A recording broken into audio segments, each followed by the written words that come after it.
Our story begins in ancient Israel, a kingdom split in two. In the north, King Ahab rules Israel, notorious for turning from God and embracing idols. In the south, King Jehoshaphat leads Judah, striving for righteousness and faithfulness. Despite their differences, Jehoshaphat seeks alliance with Ahab, a decision that will have dire consequences.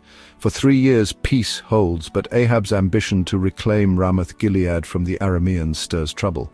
Ahab invites Jehoshaphat to join him in battle. Jehoshaphat agrees, hoping for unity, but insists they first seek the counsel of the Lord.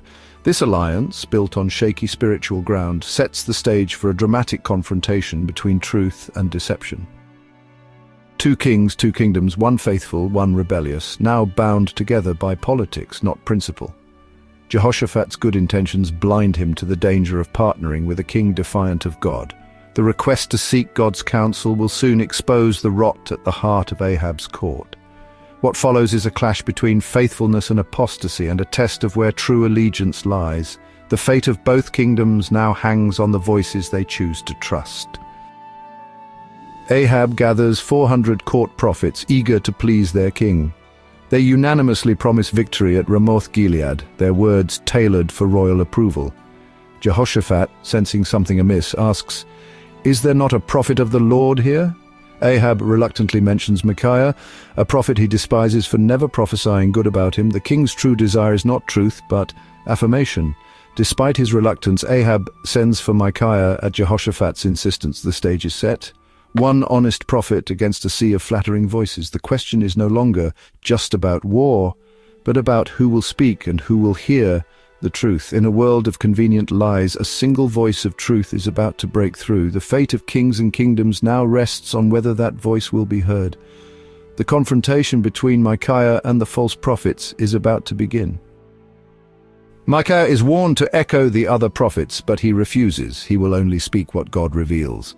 Before the two kings, Micaiah first mocks the false prophets, then delivers God's true message. Israel will be scattered, their king lost. Ahab, angered, accuses Micaiah of personal malice, missing the warning meant for his salvation.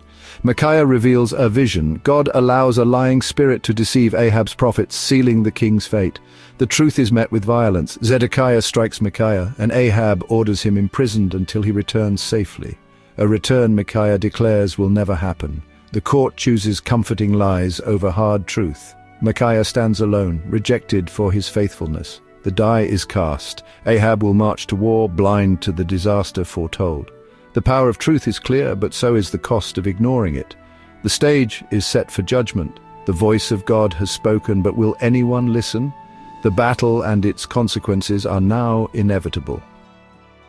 Ignoring Micaiah's warning, Ahab disguises himself in battle while Jehoshaphat wears royal robes. The Arameans target Jehoshaphat, mistaking him for Ahab. But God spares him when he cries out. Ahab, hidden among soldiers, believes he's safe. But fate intervenes. A random arrow guided by providence strikes Ahab in a vulnerable spot. Mortally wounded, Ahab dies as the sun sets, his army scattering in panic. Micaiah's prophecy is fulfilled. Israel is left without a shepherd. Ahab's schemes cannot outwit God's judgment. The alliance ends in tragedy, and the cost of ignoring truth is paid in blood. The kingdom is left in chaos. The lesson clear: no disguise can hide from destiny. Micaiah's lonely stand for truth foreshadows a greater figure, Jesus Christ. Like Micaiah, Jesus spoke truth to power and was hated for it. Both faced rejection, violence, and imprisonment for their message. Micaiah's vision of sheep without a shepherd echoes in Jesus' compassion for the lost. The story is more than ancient history. It points to the need for a true shepherd, a leader who guides with truth, not flattery.